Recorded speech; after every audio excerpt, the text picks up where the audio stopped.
perspectiva. ¿Qué estuvimos revisando la clase anterior? Estuvimos hablando sobre Platón. Llegamos a observar los valores y las prácticas que deben tener cada una de las jerarquías que para Platón es importante. Decíamos que para los productores es la templanza, para los guerreros la fortaleza y para los gobernantes la sabiduría. Que aquellos que deben gobernar son los filósofos, porque los que están guiados directamente a la visión y a la perspectiva del conocimiento. Lo relacionamos con la teoría de las ideas de Platón, el mundo de las ideas y el mundo de lo sensible. Y vamos hoy a concluir la perspectiva de la antropología, es decir, cómo Platón ve al ser humano en esta dualidad cuerpo-alma. ¿Cómo nosotros entendíamos la perspectiva de cuerpo y alma? El cuerpo estaba relacionado con el mundo sensible y el alma con el mundo de las ideas. Deben haber escuchado esta dualidad. ¿Han escuchado esto de cuerpo y alma? ¿Qué es el alma? Sí, hay muchas religiones y muchas perspectivas que dicen que el momento que morimos, el alma se separa del cuerpo. ¿De dónde provienen estas ideas? ¿Quién ha sistematizado esta perspectiva? Aun cuando algunos pensadores dicen que es anterior a Platón, pero sobre todo ha sido Platón el que ha ido pensando esto. Platón le encanta mucho hacer explicaciones, o le encantaba mucho hacer explicaciones guiadas hacia las alegorías, hacia explicaciones simbólicas. Así también la Atlántida es un invento de Platón. Espero que no crean tanto en esto, y si lo creen, Platón es el inventor de esta consideración. Así también de la división del cuerpo y alma. Pero esto tiene un fundamento mucho más profundo. El mundo de lo sensible y el mundo de las ideas, que es su consideración de cómo se genera el conocimiento. ¿Qué entendemos por alma? ¿Qué es el alma? Alguien que haya escuchado desde sus propias definiciones. Vamos viendo. ¿Qué entendemos por alma?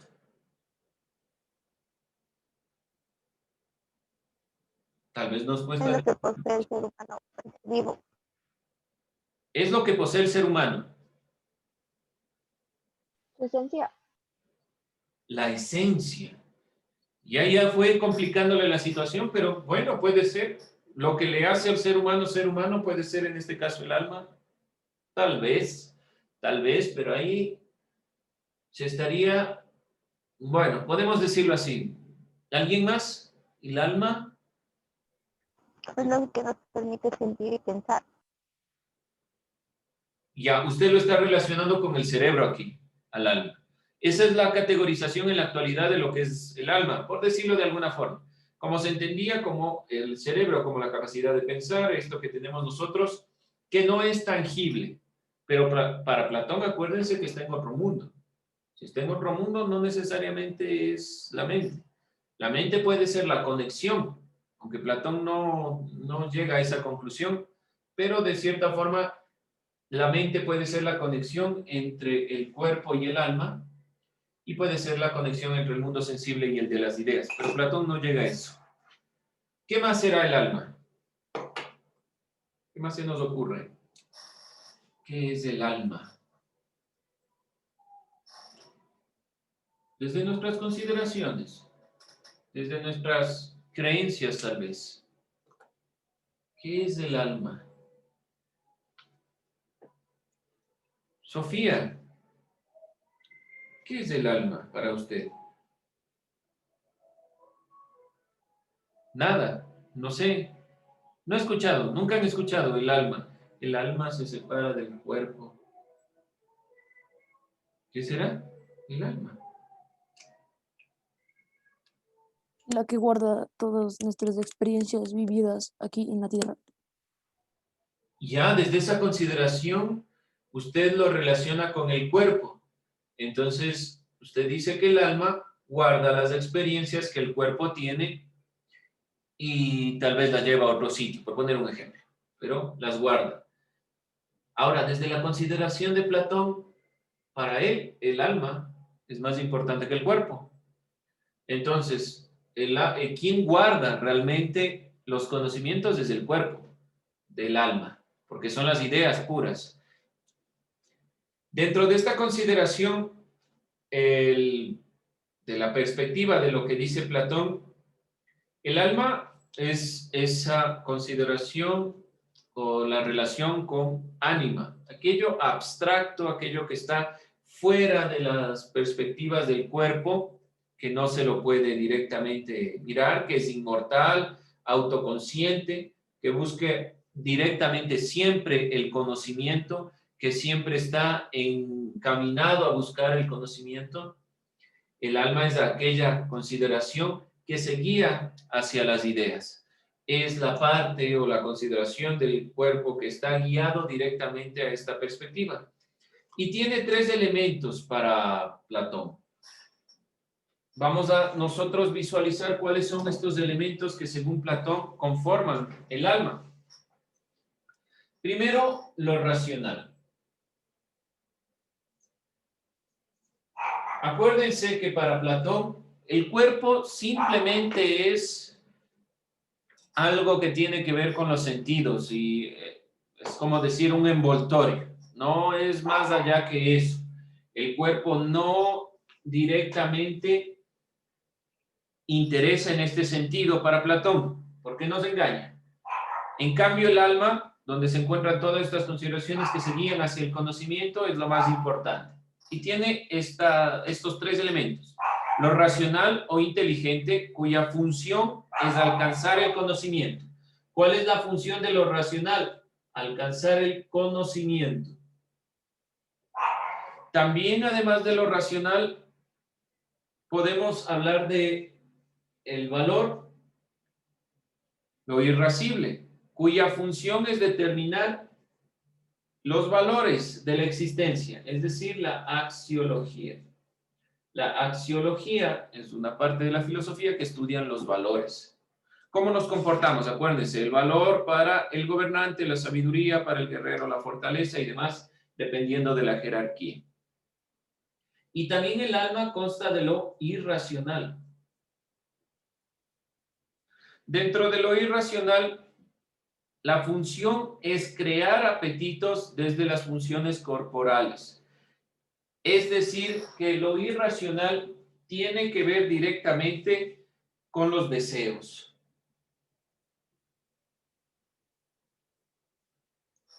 Según Platón, el alma humana presenta una parte racional, una parte volitiva, de valor, y una que tiene que ver directamente con lo irracional. Además, cada una de estas partes se sitúa en una área específica del cuerpo, dice Platón. Es interesante la perspectiva de Platón en cuanto a la visión. ¿Dónde ubica lo racional, creen ustedes, en el cuerpo humano? ¿Dónde ubicará Platón en el cuerpo humano lo racional?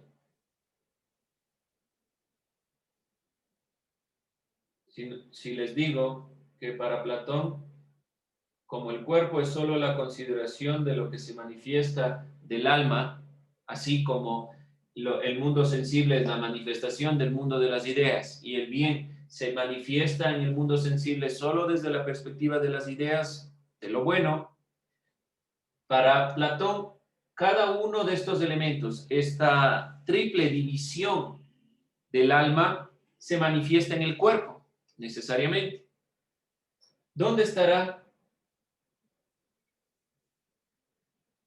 lo racional? ¿Dónde estará la voluntad?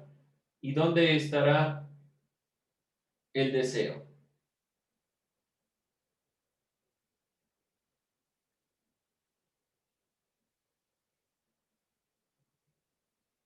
¿Qué dicen ustedes?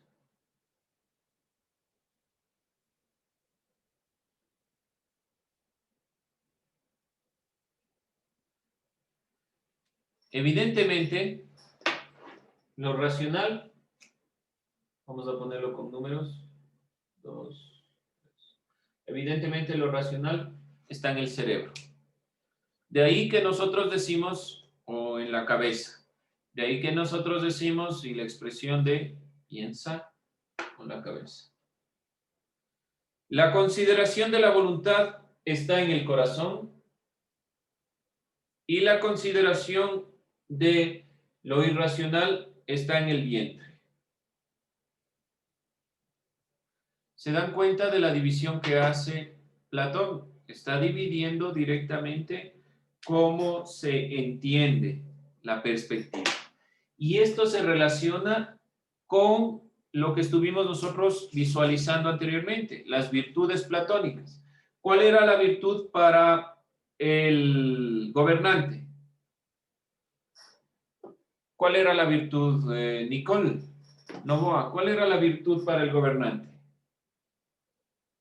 Que sea, que se cuestione o sea, ay, ahora me olvidé, perdón. No hay Se me problema. olvidaron las ideas. ¿Cuál era la virtud, Daniel, para el gobernante? La capacidad que tiene una cosa de producir un determinado efecto positivo. Eso es la virtud, ya, pero para el gobernante, ¿cuál era la virtud? Esa es la definición de virtud, pero ¿cuál era la virtud para el gobernante? Valeria, Demostrar justicia. ¿perdón? Demostrar justicia. Ya, demuestra justicia, pero encaminado ¿por qué? Por el pensamiento. Por el pensamiento, por la sabiduría. Aquí, en este primer nivel, aquel que guía su vida por el conocimiento, el filósofo, cultiva el valor de la sabiduría. Entonces, relacionándole con este elemento, la sabiduría está directamente en la mente, en la cabeza. Quienes utilizan su cabeza para pensar, para guiar sus emociones, entonces son los que se guían por la sabiduría. ¿Cuál era el valor que debían tener los guerreros? Fortaleza. La fortaleza. Y la templanza era ¿para qué grupo? Productores. Los productores. ¿Se dan cuenta cómo ubica? ¿Qué debe dominar a los gobernantes? Su cabeza. ¿Qué deben dominar los guerreros? Su corazón. ¿Qué deben dominar los productores? Su vientre. ¿Sí? Controlar qué tanto alimento no deben consumir. Eso sintetiza la perspectiva de Platón. Con eso nosotros estamos terminando la visión de las virtudes platónicas. Hay preguntas, dudas, todos los elementos se interrelacionan en Platón. Cada uno de los elementos. Por favor, pregunten. Si algo no queda claro, pregunten, cuestionen, porque posteriormente se va complicando la situación. Nosotros comenzamos con el mito de la caverna, vimos la teoría de las ideas, pasamos a las virtudes platónicas, vimos los valores de los productores, guerreros, gobernantes, vimos que para Platón el centro principal es la división o la jerarquización en la sociedad. Posteriormente vimos la antropología, es decir, cómo Platón ve al ser humano en esta dualidad cuerpo-alma. Vimos que el cuerpo se relaciona con el mundo sensible, para eso debíamos saber qué es el mundo sensible. Vimos el alma, para eso debíamos entender qué es el mundo de las ideas. La dualidad que se da en el mito de la caverna, también cuando se muestran las sombras, cuando la persona que sale y demás consideraciones. Vimos los valores, cada uno de estos elementos son del alma, es decir, la triple división del alma. Vimos entonces que cada uno se manifiesta en el cuerpo, en diferentes partes del cuerpo. Y en estas manifestaciones del cuerpo, cada uno de estos valores se van a expresar del mundo de las ideas en lo sensible. De aquí, finalmente, nos queda por concluir y decir que para Platón, aquella persona virtuosa será la que se guía por el valor que le corresponde, pero sobre todo por el conocimiento. Y aquel hombre virtuoso es quien puede armonizar estos tres elementos. Aquel que puede armonizar tanto lo racional como lo irracional y el valor, los valores que se tienen, es decir, lo que se guía para lo que se hace, quien puede armonizar, puede controlar estos tres elementos, será quien Platón llame persona virtuosa. Acuérdense del carro. Tenemos un carro donde se encuentran los caballos. La persona que guía y que logra guiar armónicamente ese carro puede entonces llamarse una persona virtuosa. Finalmente, vamos a concluir haciendo o contestando una pregunta, pero sin antes relacionar esto. ¿Cuál será la diferencia entre Platón y Sócrates si hablamos de la virtud? ¿Qué diferencia habrá?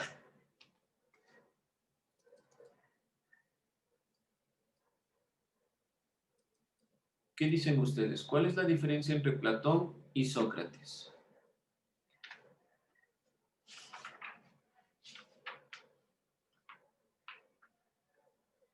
¿Qué se les ocurre? ¿Cuál será la diferencia?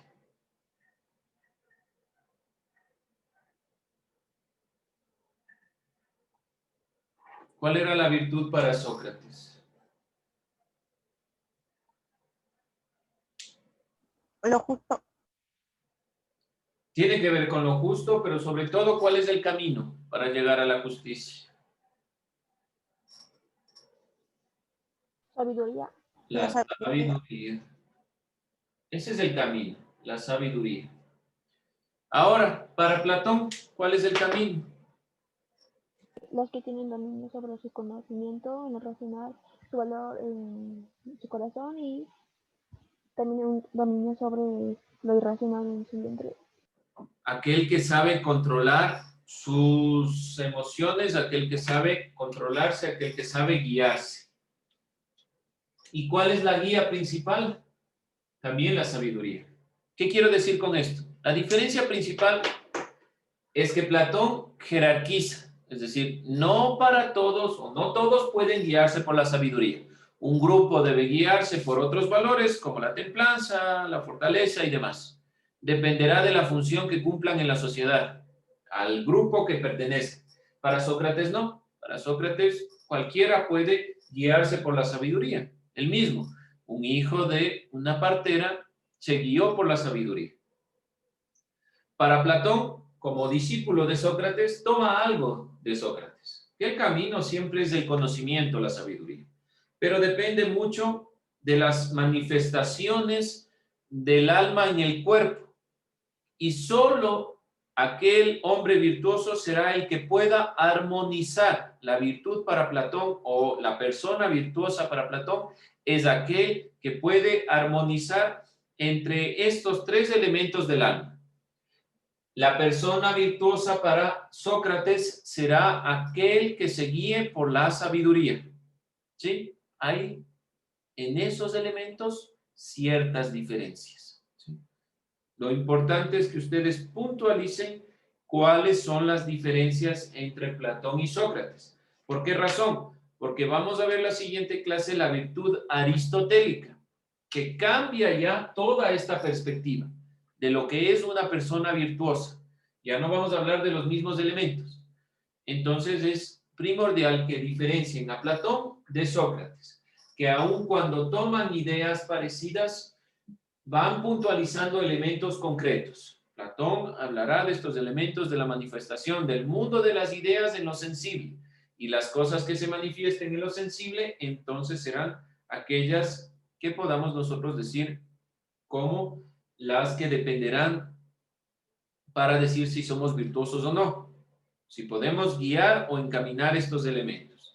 ¿Qué vamos a realizar? Un simple resumen, una simple síntesis de lo que hemos observado sobre Platón. Y debe estar diferenciado entre Platón y Sócrates. Con eso terminamos, chicos, la clase.